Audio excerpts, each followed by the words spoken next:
bakit daw pinapayagan ni Kalinga Brab mag-drop out si Carla? So mga kalingap, mga kaibigan, ngayon natin talakayin yung naging issue ni Carla na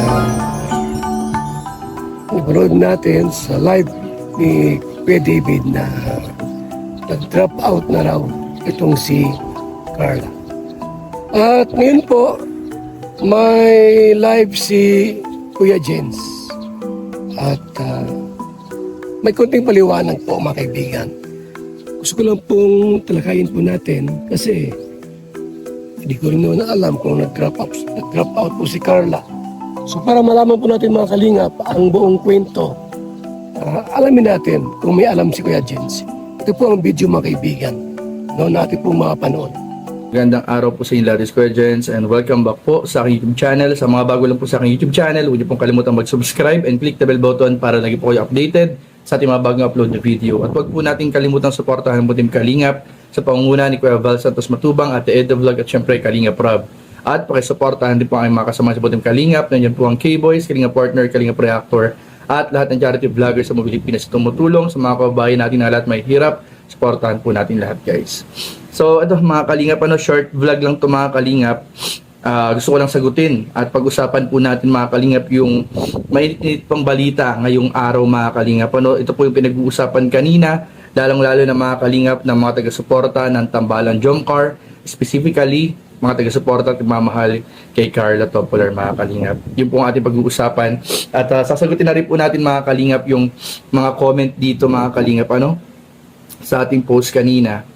Kasi may nangyari nga mga kalingap na may nangyari na naman. May nangyari na naman po mga kalingap na di natin inaasahan na nasangkot nga po, nadawit nga po ang ating mga kasama sa K-Boys, ang Jomcar at si Carla, na ang dami pong nag-react na mga taga-suporta at nagmamahal concerns kay Carla Topolar dahil nga sa nangyari. So, ito mga kalingap. Ang nangyari kasi dyan mga kalingap, merong lumabas na, may mga lumalabas ngayon sa social media at na-reaction na rin to ng ibang mga kasamahan natin, na-reaction na nila Sir July, nila Kuya Bal, at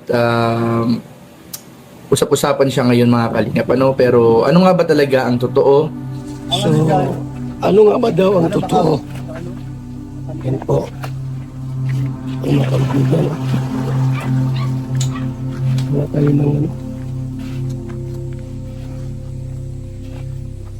meeting mamaya. Mamaya, meeting mo. Manumpa sila. Pupunta sila. Kasi sa mga asit, pupunta rin daw. Manumpa sila mamaya. Bilang charity vlogger. So yun po ang isang tanong. Totoo ba yung live ni Kuya David about dropout? Kasi pagka sinabing dropout, tumigil sa pag-aaral. Nag-quit. Parang gano'n. At dito po nagpatuloy. Kumbaga sa sundalo, absent without officially leave. Parang ganun po, nag-aul or nag-drop out. So, di ko alam kung alam ni Kuya Jens ito. Kaya nga po, agad-agad, nanood ko yung live niya at inalam ko talaga kung ano ang alam niya dito. Kasi kung totoong nag-drop out po si Carla, sayang po yung kanyang nasimulan. Sayang po yung kanyang nasimulan po sa Consolation College. Di po baga? So tuloy po natin ang video po mga kaibigan kung ano masabi ni Kuya Jens. May alam ba siya sa mga bagay na ito?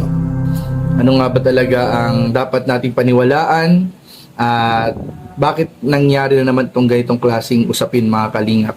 So, nabanggit daw sa isang live ni Kuya David Vlogs ng ating kasamahan na may kinalaman nga daw sa pag-aaral ni Carla. And dahil nga dun, ang daming nagulat, ang daming nag-react. At samot-saring opinion ang nagsipaglabasan. So, ang tanong natin mga kalingap sa social media. Nag-post ako kanina sa social media ko. Ayan po, mga kalingap po. Nag-post po tayo sa social media. Ano? Naniniwala ba kayo sa issue kay Carla? At sabi lang dito, support jump car kahit anong mangyari. Guys, ano? Kahit anong mangyari, support tayo sa jump car, mga kalingap. So, ang dami pong nag-comment, ang dami pong nag-react, mga kalingap. Meron dito nag-shares, 1,000 plus reactions, and almost 400 plus comments po, mga kalingap, yung naglabas dito po sa ating survey, mga kalingap. Ano? Ang issue kasi, mga kalingap, ang issue na kumakalat daw ay nag-drop out daw. Nag-drop out daw. Nag-drop out daw, no? Nag-drop out daw, sabi ni Kuya Jens.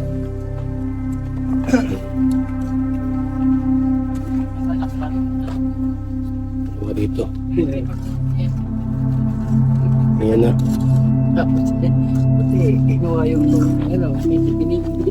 Ano yan?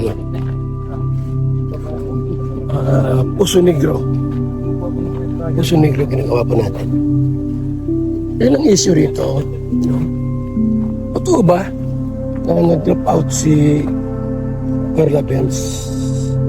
O prank lang? Di ko alam po kung ano talagang totoo. Di ko pa nakausap si Jumar o si Carla tungkol dito. Kaya ako po ay nakikimaritis naman na ako. Nakikimaritis ako sa P-Boys, kay Kuya Jets. Tuloy natin, makalingap ang video ito.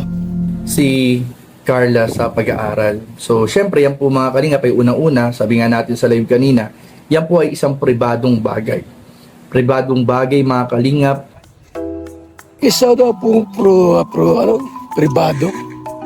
pribadong buhay, private life ni Carla.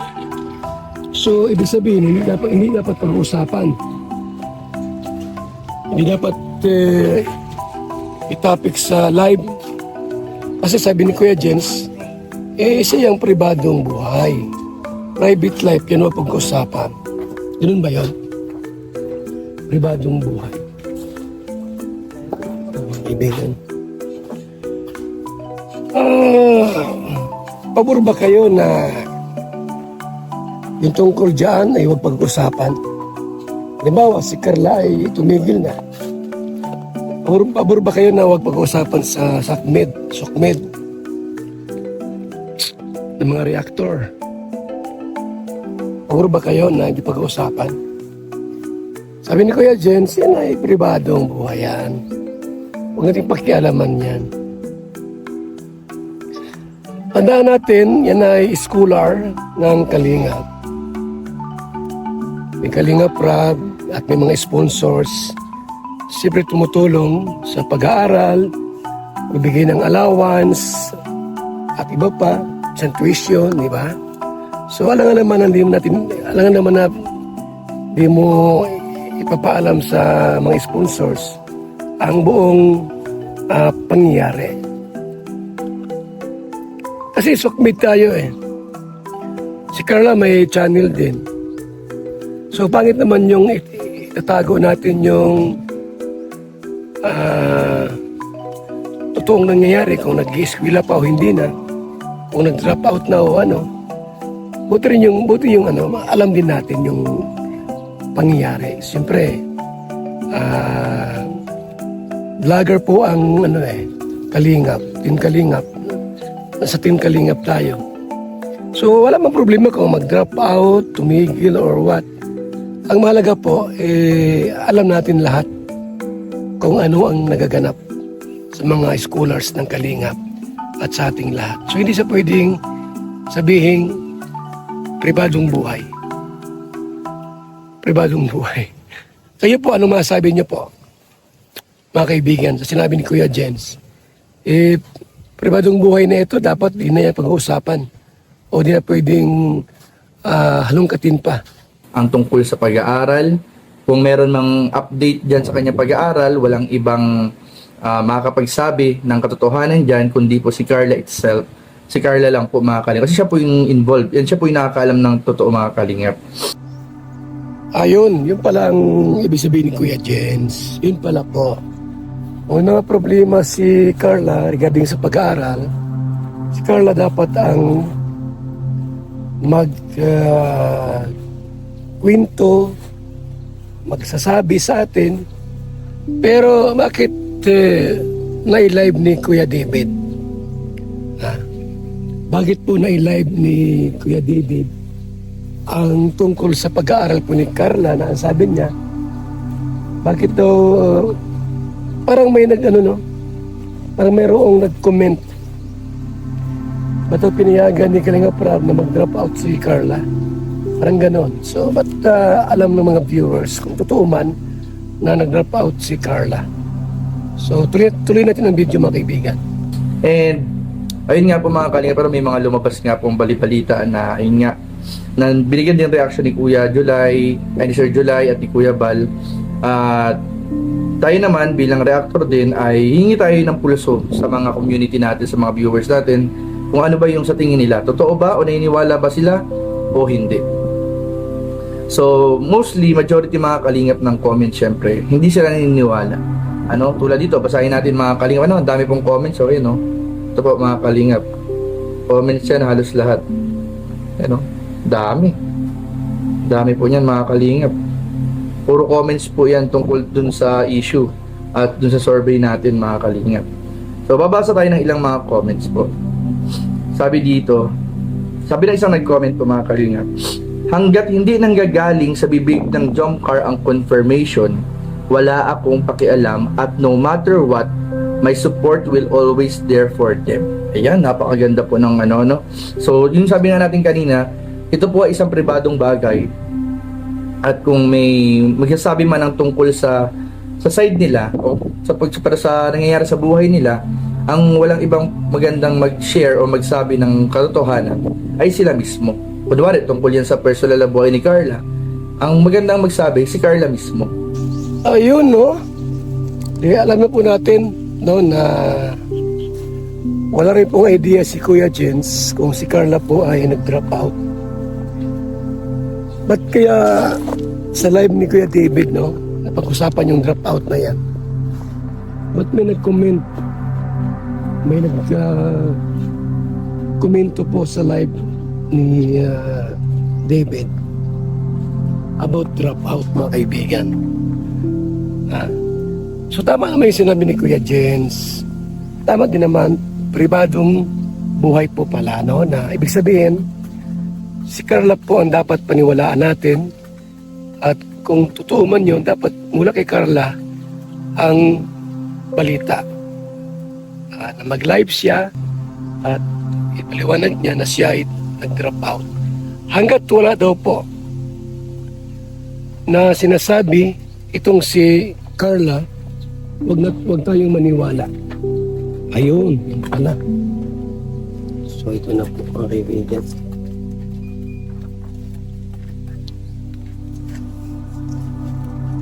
Yan na. Ating ang puso libro. Bilis lang eh.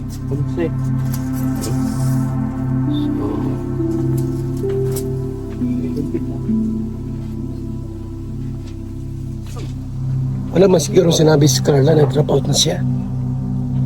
Sino ba may sabing nag-drop out na si Carla? Mga kaibigan, sino bang nagsabing drop out na si Carla? Saan galing yung balita na yun? Kung sa personal na buhay ni Jomar, si Jomar mismo.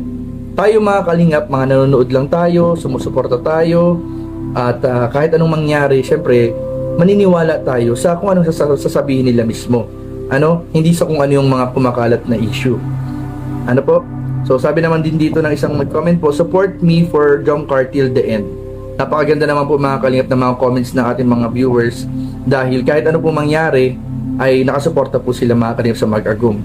Sabi dito ng isa pang nag-comment, hindi ako naniniwala, Jomcar lang ako, wala nang iba. Ayan. Sabi po ng isa pa, kahit ano pa yung issue na yan, solid na solid kami sa Jomcar, I love Jomcar forever. Meron pa dito, kahit anong issue pa yan Kuya Jens, mahal namin ang Jomcar. Jomcar hanggang dulo. Ayan, makikita po ninyo sa mga comments nila kung gaano nila kamahal ang Jomcar, kung gaano sila kasolid sa Jomcar, na kahit ano pong mangyari, nakasuporta po sila mga kalingap. Sabi dito isa pa nag-comment, rain or shine, I'll support Jomcar, especially Carla Topular. Pinagtutulungan na naman daw ng mga bashers. Basta mag mga bashers, mga kalingap, tandaan natin mga bashers na yan. Kaya nga po bashers, wala pong ibang ginagawa yan sa buhay nila kundi mang bash, manira, manakit. Kaya huwag po natin pansinin yung mga bashers na yan, mga kalingap. Ano? Sabi dito isa pa nag-comment, totoo man o hindi, walang magbabago sa paghanga at pagmamahal ko sa Jomcar, lalo't higit kay Carla. Tao lang po, may mga bagay na kaya pero wag na lang pilitin kung na-stress na ang bata at magiging dahilan para maging mailap sa tao. Masahanga ako lalo kung kay Baby Carla mismo manggaling ang pagpapakatotoo at alam ko din na laging naandyan ang Papa Joms para kay Carla. Pagaling na lang ng pagalingan na lang ng abilidad at diskarte sa buhay. Sabi naman ng isang nag-comment po mga kalingap. Ito pa. Sorry po, sabi dito ng isang nag-comment, sorry po pero iba ang Jomcar, walang katulad. Walang katulad daw po ang Jomcar. Sabi pa na isang comments po dito ng mga titas natin. Actually, majority ng mga comments po dito ay mga titas and mga lola, nanay. Ayan po. Sasanday po dito. Ayan, never giving up on Jomcar. Sabi po na isang nag-comment pa. Sabi dito, whether is true or not, then they both okay. Still, Jomcar walang iwanan. Ayan. Yan pa. So, ayun majority naman mga kalingap, majority naman dito ay mga full support sa Jomcar no matter what happened po mga kalingap. Iwasan po natin yung issue. Huwag tayong maniniwala sa mga lumalabas sa social media, mga paninira ng mga bashers. Patuloy lang po yung ating pagsuporta sa Jomcar, kay Carla, sa Buntim Kalingap. At kung ano man mga kalingap, syempre si Carla lang po makakasagot niyan at si Papa Joms ng mga bagay na tungkol sa kanilang personal na buhay. Pero tayo mga kalingap, hanggat nandyan sila, hanggat lumalaban ang mag-agum, tayo ay mananatiling nakasuporta sa kanilang mga kalingap. Kaya sana po samahan niyo po kami mga kalingap. Sama-sama tayong lahat mga kalingap. Jomcar matatag hanggang dulo, walang iwanan. God bless po mga kalingap. Jesus loves you. Bye-bye. Salamat po sa mga supporters ng Jomcar. Tandaan niyo po, maraming inggit sa Jomcar. Yung mga bashers nila gumagawa ng issue para sirain ang Jomcar. Huwag kayong maniwala doon. Hanggat hindi mula kay Carla ang salita at kay Jomar, huwag kayong maniwala. Tandaan nyo, maraming mga wakwak, impakto aswang ang gustong sirain, wasakin, siraan ang Jomcar.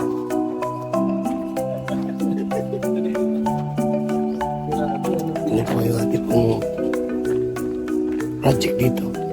So yan lang at kayo po'y maghintay lamang ng official balita, updates, no? So hindi po totoo na si Carla ay drop out kasi wala man siyang sinasabi. Yun lamang, maraming salamat. Mabuhay, God bless. One Kalingap, one family.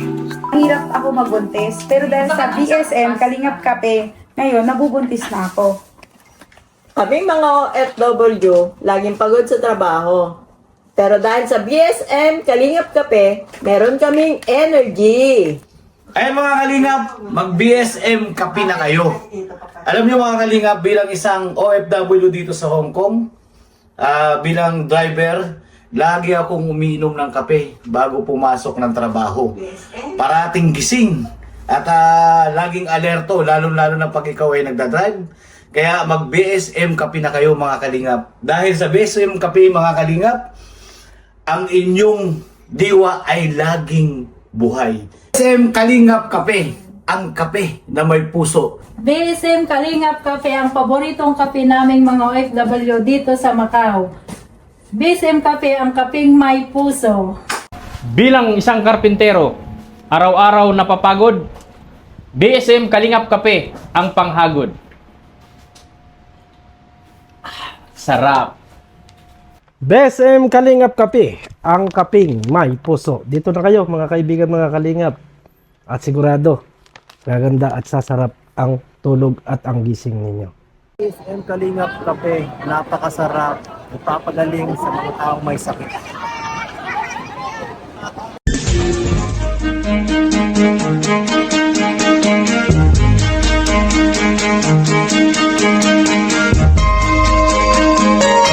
Ito ang palatuntunang tunay na lingkod bayan. Ang programang tututo sa kapakanan ng mga mamamayang kapos sa kapalaran. Si Kuya Val Santos Matubang, ang inyong katuwang. Si Kuya Val, kasangga sa kahirapan, kaagapay sa kalusugan, kakampi ng mga inaapi. Magbibigay pag-asa sa mga taong nawawala na ng pag-asa sa buhay, sa mga batang biktima ng kahirapan, sa mga matatandang napapabayaan. Si Kuya Val, ang inyong sandigan. Val Santos Matubang, sa palatuntunang lingap sa mahihirap.